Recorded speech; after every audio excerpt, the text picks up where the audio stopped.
Bom dia a todos. Gostaria de agradecer o convite da PPT e da GSK para esse evento, numa época oportuna, né, porque hoje está frio, para falar sobre vírus sincicial respiratório e, em seguida, sobre o lançamento da primeira vacina de vírus sincicial respiratório no Brasil, que é a Arexvy. Claro, e sim, eu tenho um conflito de interesse, porque essa aula foi patrocinada pela GSK e todo o nosso material foi produzido pela GSK. Eu gostaria de começar falando, fazendo um depoimento de um paciente que é nosso, inclusive, né? Ele é um paciente que é acompanhado com a gente desde 2020, que é o seu Paulo, e ele mesmo vai fazer o depoimento aqui de como foi a sua experiência de uma doença como o vírus Meu nome é sincicial Paulo respiratório. Marralego, vou fazer 72 anos, né? Eu moro no distrito de Roda Velha, que é município de São Desidério, aqui no oeste da Bahia. Seu Paulo é nosso paciente desde 2020. Ele é um paciente que tem DPOC, que é uma doença pulmonar obstrutiva crônica. Isso é uma coisa assim que ela é progressiva. Ela não, você tem que tomar os remédios, controlar peso, regular a alimentação. Eu tenho bronquite e asma, então tudo interfere também para o enfisema pulmonar. O médico sempre falando que tinha que parar de fumar. Eu não parei de fumar. Eu fumava assim 2, 3 carteiras por dia. Dessas vezes que ele veio para cá, que foi em janeiro, ele veio já com painel viral e veio descompensado da sua DPLC no dia seguinte. Nós diagnosticamos uma infecção viral, que é por VSR, vem um VSR positivo. Vírus sincicial respiratório é um vírus que é causador de uma síndrome respiratória aguda grave. Pode começar com um quadro respiratório como um resfriado ou uma síndrome gripal, mas quem tem comorbidades como cardiopatia, diabetes, hipertensão e pneumopata, como esse paciente, o Sr. Paulo, ele pode desenvolver também uma pneumonia, gerando insuficiência respiratória, e o paciente pode ir para a UTI. Fui no consultório dela, falou que tinha que internar. Quando foi fazer o exame, não deu Covid, deu esse exame que falou assim que dá em criança pequena, recém-nascida. Onde que eu peguei isso aí? Não sei, porque, digamos, uma semana antes, eu estava na fazenda de um amigo meu. E ali, o meu amigo ele não tem criança ali, só tinha já as netas dele, tudo adolescente, não tinha criança pequena. A transmissão é por vias aéreas, então, pelas gotículas que a gente acaba exalando. Quando eu levantei de manhã, mesmo usando o aparelho, eu vi que eu fui no banheiro, deu um cansaço muito grande, anormal. Quando eu acordei, eu assustei, né? Pessoa que não tem enfisema, por exemplo. O cara sentiu uma falta de ar fora do comum, que é negócio todo. Pode correr no médico, que é possibilidade de ter esse vírus. O Sr. Paulo teve febre, falta de ar e tosse, mas principalmente queda do oxigênio. E daí chegou, já foi direto, já fez os exames, depois eu notei para observação. Eu senti assim, rapaz, vou morrer, vou morrer. Nessa hora, assim, você fica pessimista, né? Eu fiquei preocupado, assim, muito preocupado. Assim. O seu Paulo ele desenvolveu uma pneumonia bacteriana secundária e deflagrada pelo VSR também. Então, ele teve uma pneumonia viral, em seguida, uma pneumonia bacteriana, e houve piora também do seu estado geral. E quando eu peguei esse vírus, queira ou não queira, ficou uma sequela assim. E depois disso aí eu comecei a usar esses aparelhos. Praticamente hoje eu uso 24 horas. Então é uma ferramenta aí que eu tenho que ter, né? Para me ter uma qualidade de vida melhor.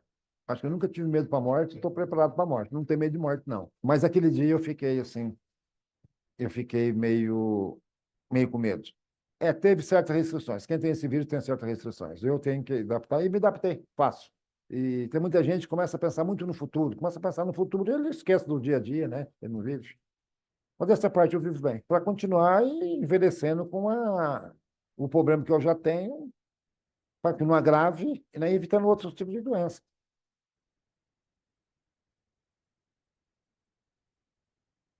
Então, esse é o nosso paciente, ele é um quadro típico de um paciente de POC, um pneumopata, uma doença respiratória crônica, pós-VSR, ele se encaixa muito bem, pode estar, tem vida própria, ele se encaixa muito bem aqui no que a gente vai conversar hoje. Né? Um VSR, a gente estava acostumado, quando a gente era estudante vê só em crianças. Não, a gente tem que discutir isso em adulto, porque o impacto no adulto ele é mais importante. Se a gente ver aqui, são dados dos Estados Unidos, crianças menores que 5 anos, número de hospitalizações nos Estados Unidos anual, em torno de 60 a 80 mil hospitalizações por ano, e 100 a 300 óbitos. Impactante? Sim, mas veja que em adultos mais idosos, acima de 65 anos, uma taxa de hospitalização entre 60 a 160 mil por ano. Isso aqui depende do nosso diagnóstico, a gente faz pouco diagnóstico também lá. Aqui no Brasil, mais difícil ainda de fazer o diagnóstico. E um impacto de 6 mil a 10 mil óbitos por ano. Então, a importância, aqui não tirando a importância em criança, mas em adulto, idoso, o impacto é maior ainda. Se a gente vê que no Brasil, a transmissão e sazonalidade, claro, é uma doença que é transmitida por vias aéreas, a gente está acostumado com isso, pode se propagar no domicílio, então, criança pequena, idade escolar, transmite para o nosso idoso, e a taxa de infecção é o R de 3 e ela é sazonal, né? Então, na nossa região, entre abril e agosto, na região sudeste, que está muito próximo da gente, março a julho. Então, exatamente nessa época do ano, nesse final de semana que teve mudança brusca de temperatura, né, as pessoas estão mais aglomeradas, provavelmente a gente vai pegar uma incidência um pouco maior, né? O vírus essencial respiratório é aquele vírus que eu falo que é o amigo oculto, né? A gente não faz diagnóstico, a gente não vê, mas certamente ele vê a gente. Nosso paciente vem exacerbado com vírus essencial respiratório. E aqui está a sazonalidade, nós temos uma tripledemia, né? Influenza, Covid, vírus essencial respiratório. Em 2022, a gente não teve muito bem uma sazonalidade, o ano passado a gente teve essa sazonalidade, e a gente tem aqui, né, nesses meses, na queda aqui no final do ano, mas aqui em abril já começa, março, abril, e aqui a gente está em maio, começo de maio, já com um pico, que o vermelho aqui é o VSR. A gente já começou uma ascendência do diagnóstico de VSR, isso aqui nos laboratórios DASA, Fleury, Hospital Israelita, SEB, então a gente tem um pool de VSR aqui. Né?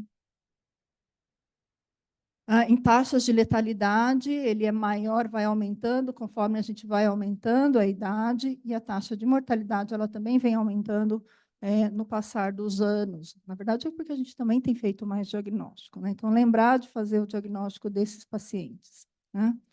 Os pacientes que têm mais comorbidade, né, como paciente com doença respiratória crônica, nosso paciente interna mais, né, o paciente DPOC tem um risco de internamento maior, paciente asmático, 3,6 chance de internamento, ciência cardíaca congestiva, doença arterial coronariana e diabetes. E muitas vezes, nosso paciente DPOC, por ser ex-tabagista ou tabagista, ele tem uma chance de ser, além de DPOC, insuficiência renal arterial coronária, né, crônica e muitas vezes associada a diabetes. Então, vejam o risco desse nosso paciente, né, de internamento. Chances de hospitalização por DPOC após infecção de VSR, 11% dos pacientes vão exacerbar e vão precisar de internamento. Paciente asmático, 7,2%. 10% das nossas exacerbações de DPOC são causadas por VSR.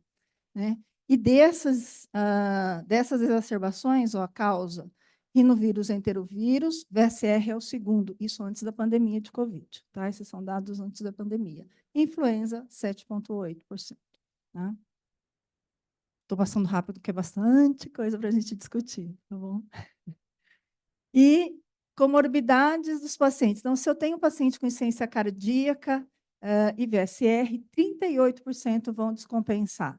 Nosso paciente DPOC com VSR, 80% dos pacientes vão ter descompensação do DPOC, exacerbação de DPOC. Paciente asmático, metade vai ter crise de asma. Isso é um dado muito interessante e cabe muito bem no nosso paciente Paulo, né? 40% dos pacientes antes da hospitalização eles eram dependentes de alguém, né? 6 meses após, eles continuavam ainda dependentes, né? Esse paciente, por exemplo, com 6 meses depois, ou seja, 2 anos, ele teve infecção em 2022, ele piorou seu estado geral, ele usava oxigênio só para dormir, para fazer algumas atividades diárias, né? Atividade física, por exemplo. Após o internamento, ele usa quase 24 horas por dia, como ele mesmo falou, né?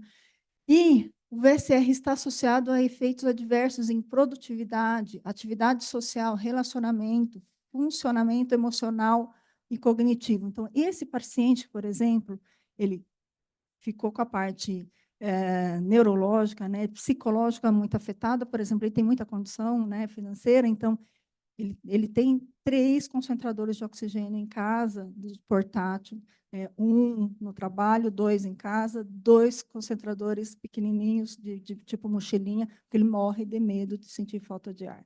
O tamanho é o impacto psicológico desse paciente. É lógico que ele também teve queda da sua função pulmonar.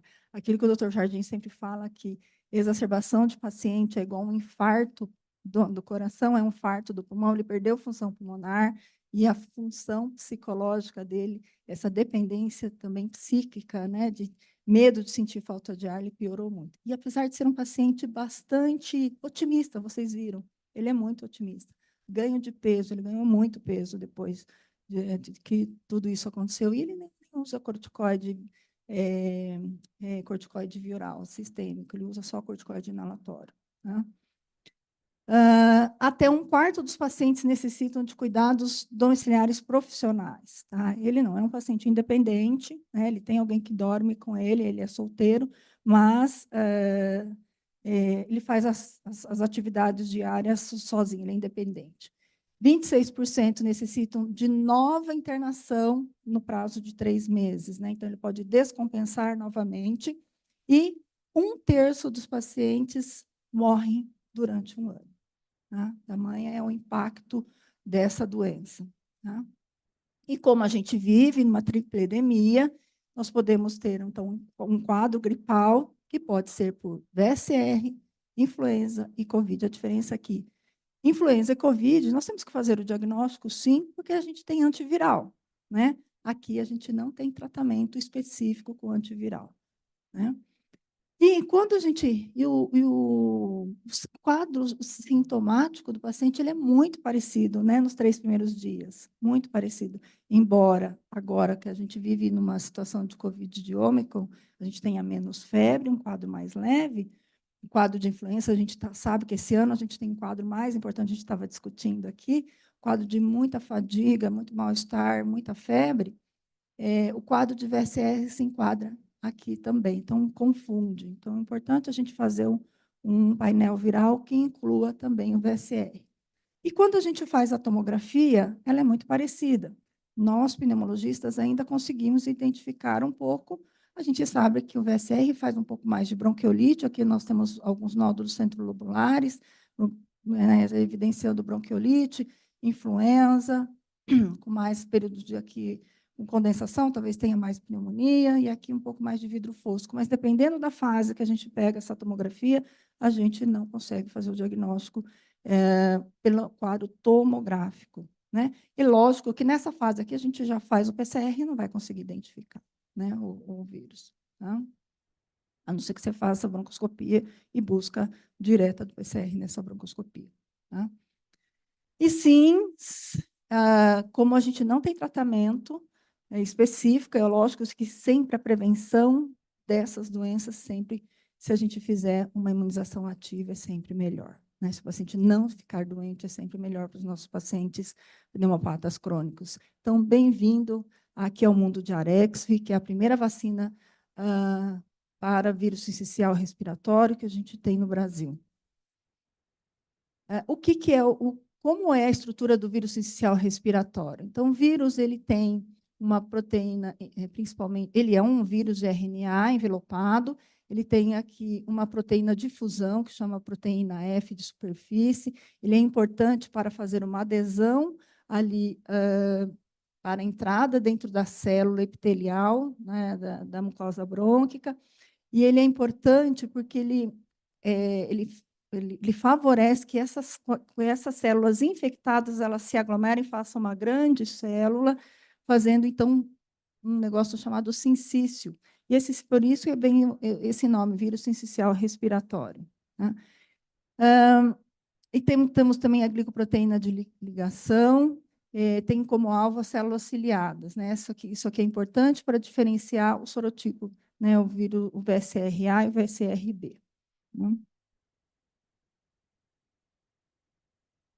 Quando a gente faz infecção aqui pelo VSR, nós temos duas respostas, né? A resposta imunológica e humoral. No idoso, a gente sabe que a fabricação de anticorpos neutralizantes ela é menor por causa da imunossenescência.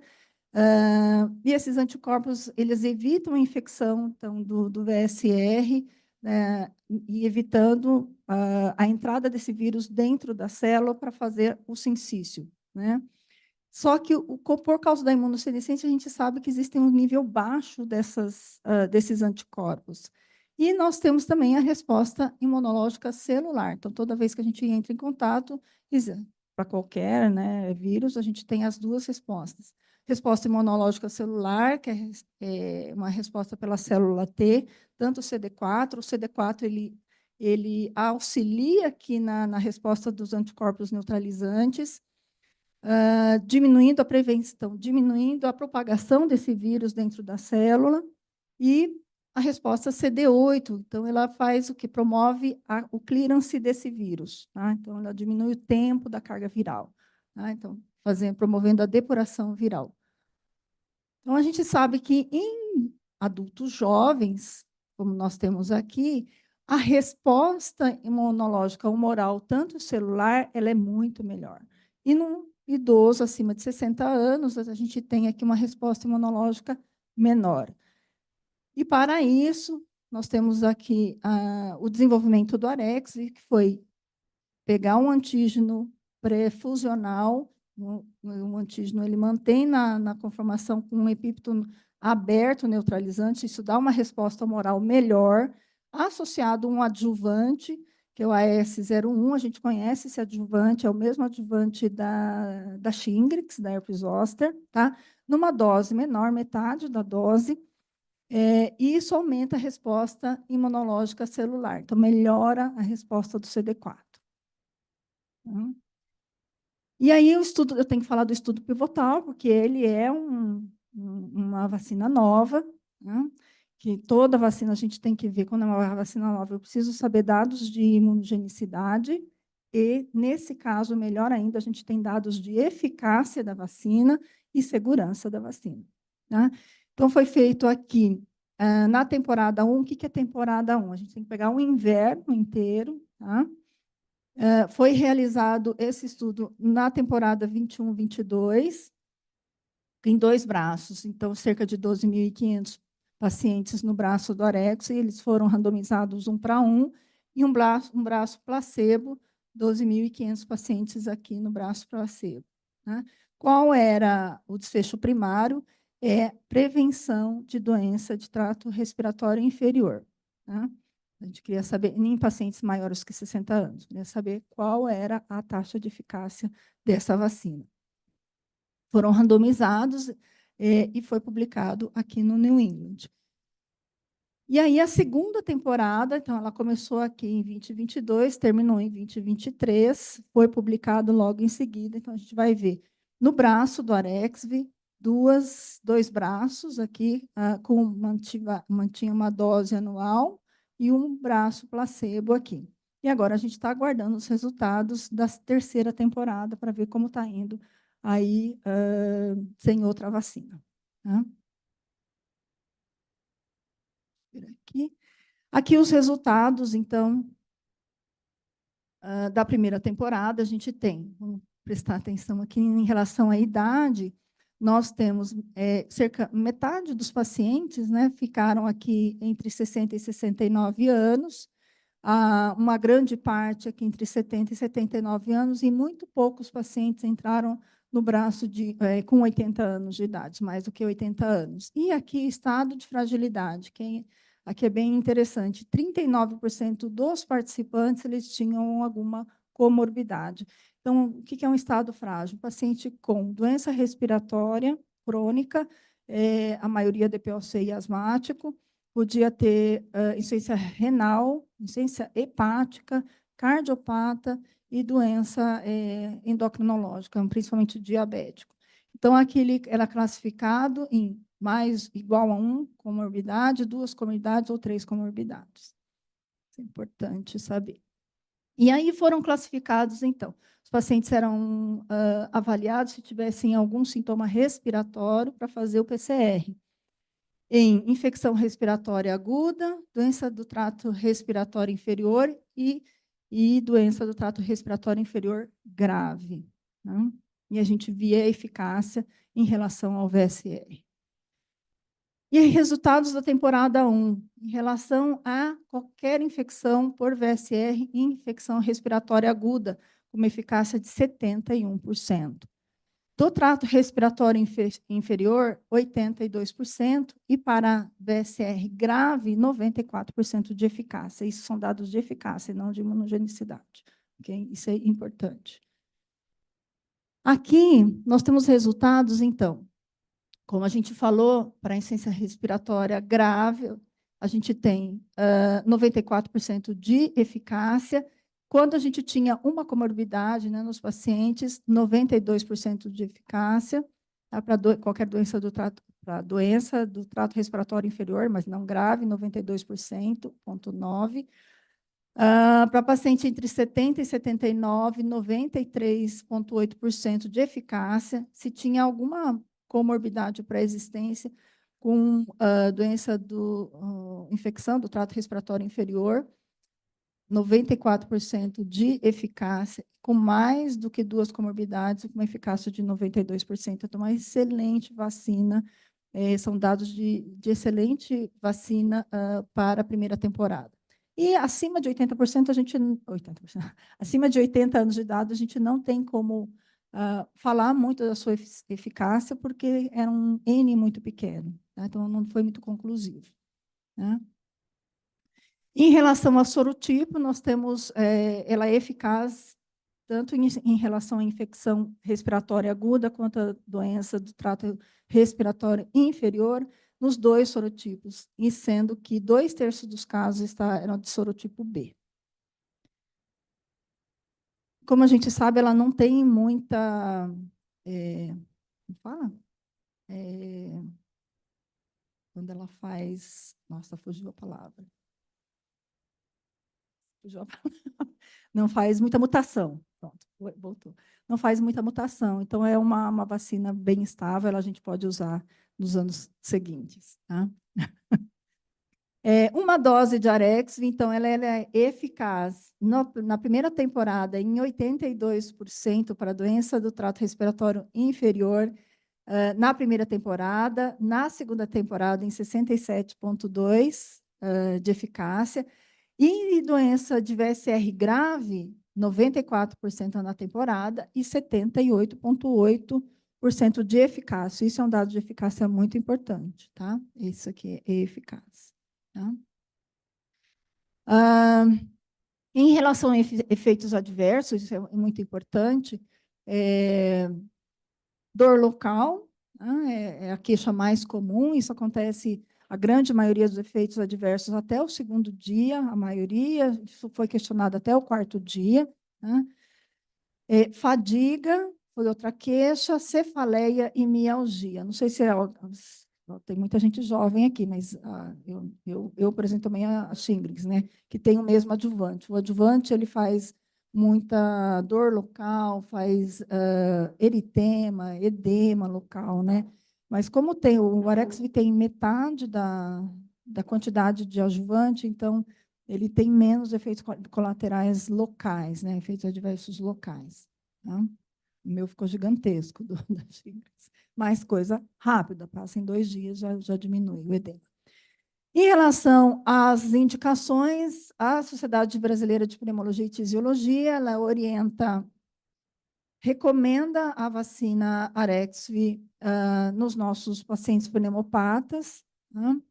Para prevenção a partir de 60 anos de idade, prevenção de VSR, GINA recomenda também para paciente asmático com 60 anos ou mais, e a GOLD é a única vacinação com evidência A para os nossos pacientes DPOC. Aprovada aqui com mais de 60 anos, para pacientes com mais de 60 anos nos Estados Unidos, Áustria e Polônia. Reino Unido e Suécia, a partir de 75 anos, é recomendada. E, em algumas situações acima de 60 anos, com comorbidades, na Suécia, Bélgica e Noruega. Essa é a recomendação nesses países. O que a gente sabe de Arexvy? Então, sabemos que o VSR ela é um vírus importante nos adultos, com morbimortabilidade importante, principalmente nos pacientes com comorbidade, ele descompensa, exacerba a doença de base. O Arexvy tem uma alta eficácia para as pessoas acima de 60 anos de idade, principalmente naqueles que têm comorbidade, alta eficácia nas populações mais frágeis, né, como eu acabei de falar. Naqueles pacientes que desenvolvem, né, em relação ao grupo placebo, doença respiratória mais grave, ele tem uma eficácia maior ainda. Persistência nas 2 temporadas, então, de 2 invernos, aí 2 estações. Alta eficácia tanto para o sorotipo circulante A e B, e perfil de segurança adequado. E o calendário da Sociedade Brasileira de Imunização inclui no calendário de 60 a mais a vacina de VSR também, além da influenza, pneumocócica, herpes zoster, coqueluche, hepatite e febre amarela, daqueles que nunca tomaram a vacina, porque ela é prevalente no Brasil. Então, essas são as orientações do VSR. Eu deixei um tempo maior, assim, foi um pouco corrido, maior para a gente poder discutir, porque eu acho que é um assunto bastante interessante, e eu fico aqui para poder responder perguntas. Obrigada.